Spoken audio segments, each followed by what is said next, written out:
Assalamualaikum warahmatullahi wabarakatuh. Perkenalkan, nama saya Abida Adelia dari kelas 10A absen 2. Di video kali ini kita akan belajar bagaimana cara menemukan nilai tertinggi dan nilai terendah dari sebuah data yang sudah saya buat, serta memahami konsep left, mid, dan right yang sering digunakan dalam algoritma. Langsung saja kita mulai. Pertama, kita akan mencari nilai tertinggi dari data yang kita punya. Di sini saya sudah membuat data, nama siswa, dan nilai ulangan. Caranya cukup mudah, kita bandingkan setiap angka satu persatu dan simpan angka yang paling besar. Begitu juga untuk nilai terendah, kita cari angka yang paling kecil. Caranya ketik rumus sama dengan max buka kurung, lalu kita blok nilai ulangan dari C2 hingga C6. Setelah itu kita tutup kurung lalu enter. Jadi hasilnya di sini paling tertinggi ada di 96. Lalu yang kedua, kita mencari nilai terendah. Caranya cukup mudah, sama seperti max.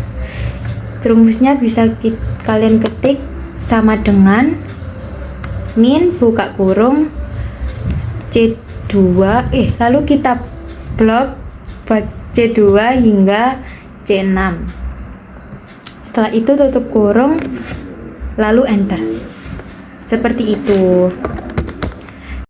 Selanjutnya kita akan membahas tentang left, mid, dan right.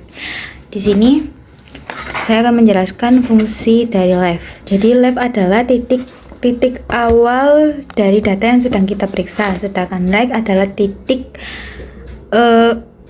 terakhir dari data yang kita buat, dan mid adalah titik tengah yang kita hitung dari rumus yang sudah kita sediakan.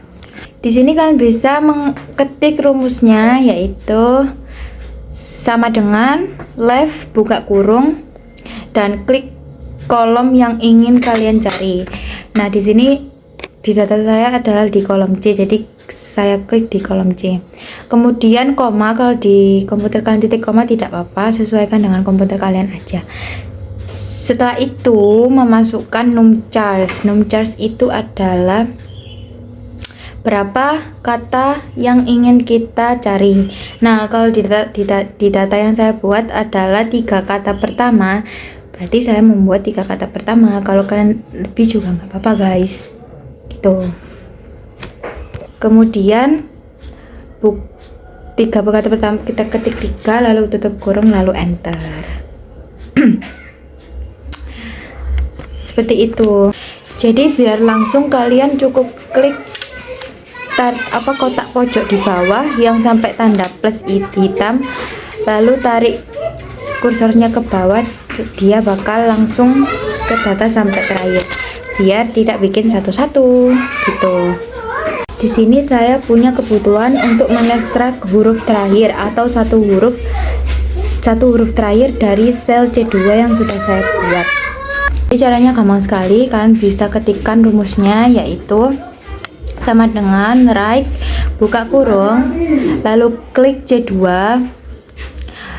lalu koma dan masukkan numchars, karena saya butuhnya satu huruf terakhir dari sebuah sel, jadi ketikkan 1 lalu tutup kurung dan enter.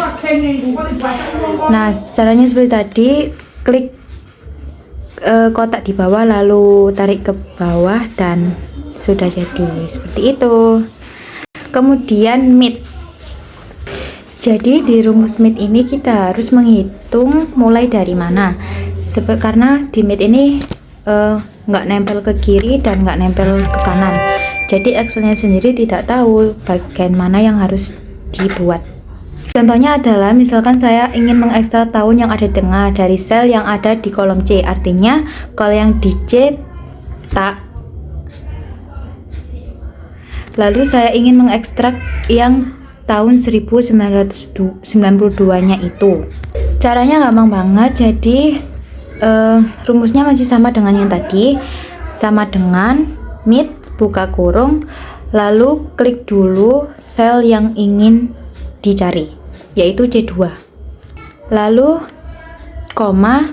Nah, di sini sebelum kita memasukkan kalian mesti tahu dulu, kita minta Excel mengextract dari karakter keberapa di sel yang ada di kolom C. Nah, di sini kita melihat 1992 ini, kita angka satunya yang mana yang mau kita ekstrak itu ada di karakter kelima ya. Jadi kita tulis karena angka 1 itu berada pada karakter kelima, jadi kita tuliskan koma 5, lalu koma lagi, dan berapa banyak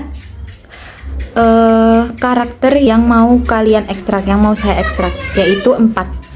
Setelah itu bisa kalian tutup kurung lalu enter. Caranya sama, kalian bisa klik pojok kanan bawah yang kotak kecil, lalu kalian tarik ke bawah seperti itu. Jadi simpelnya untuk membaca rumus Smith adalah ekstraklah C3 dari tengah mulai dari karakter kelima sebanyak 4 karakter. Jadi seperti itu ya teman-teman.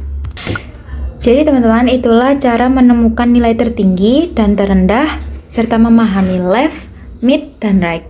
Semoga tutorial ini bermanfaat dan bisa membantu kalian saat belajar algoritma atau mengolah data. Mohon maaf bila ada salah kata. Sampai jumpa di video berikutnya.